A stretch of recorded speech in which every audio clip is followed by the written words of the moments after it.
Brother Jeffrey Tristram of the Society of St. John the Evangelist, a monastic order, witnessed profound healing in Cairo, Egypt. He noticed a man kneeling before the altar at St. John the Baptist Coptic Church. Two others flanked the kneeling man with their hands on his shoulders. And 17 other people circled them and prayed with them. Then the man stood up.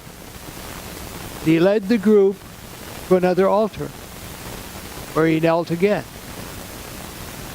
Brother Tristram inquired about their actions. The man kneeling was dying.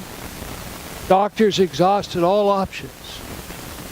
So family members had brought their loved one on a pilgrimage, praying at all the church altars and holy shrines in Old Cairo. Now, Brother Tristram reflected on this experience. He said, "I was struck by their fervent faith and their love, both for the man and for God. I don't know what happened to him, but I had witnessed an event of profound spiritual healing." Jesus told the parable which Bill shared for us of a persistent woman, using her as a model to pray always and not to lose heart. Now, someone had wronged her and she sought justice. Now, it was normal in those days that you just accepted your fate. Whatever would be, would be. But this widow was different because she did not accept that fate. She repeatedly visited the judge saying, "Give me justice." And when the judge refused, like the proverbial penny, she kept coming back. The judge finally granted her justice so that, as he said, she may not wear me out by continually coming. And Jesus asked if he would find this amount of faith anywhere on earth. The widow to Jesus modeled faithfulness in prayer. Her actions expanded the idea of prayer to include the believer's entire and whole life. The widow showed continual prayer. Now, continual prayer differs from continuous or perpetual prayer. Many churches on Maundy, Thursday pray through the night into Good Friday.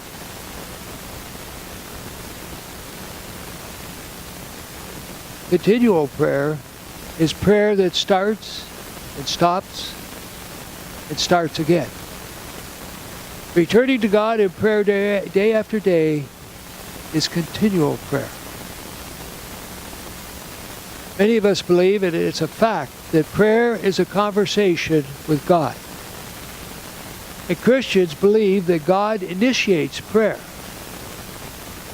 When we do pray, it's the Holy Spirit speaking to us, calling us to prayer, because God is always communicating with us.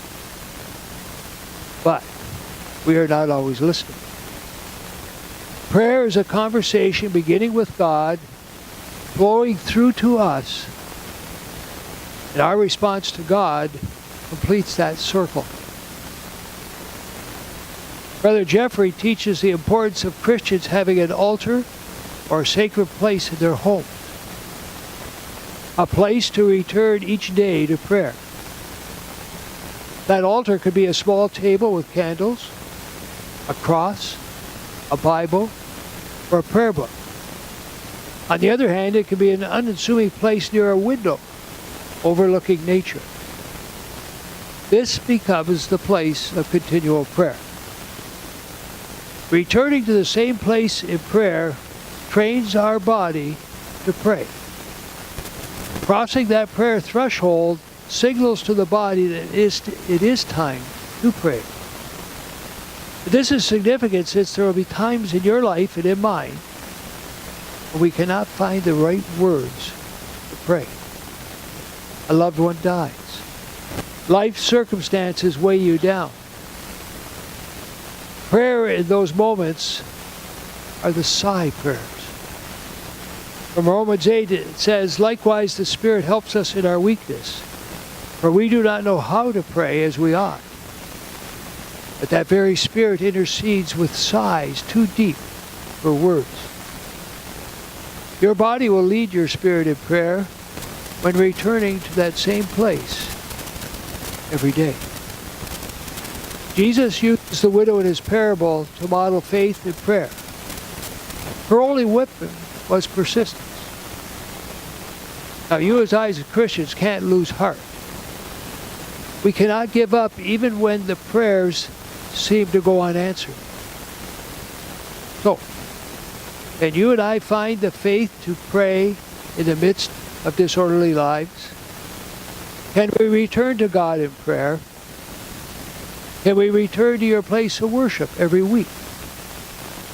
Can we return to our home altars, our place of prayer in our houses, day after day? Returning to God, church, and your home altar will allow the Holy Spirit to mold our bodies to pray, transforming each of us into a Christian who continually converses with God. Amen.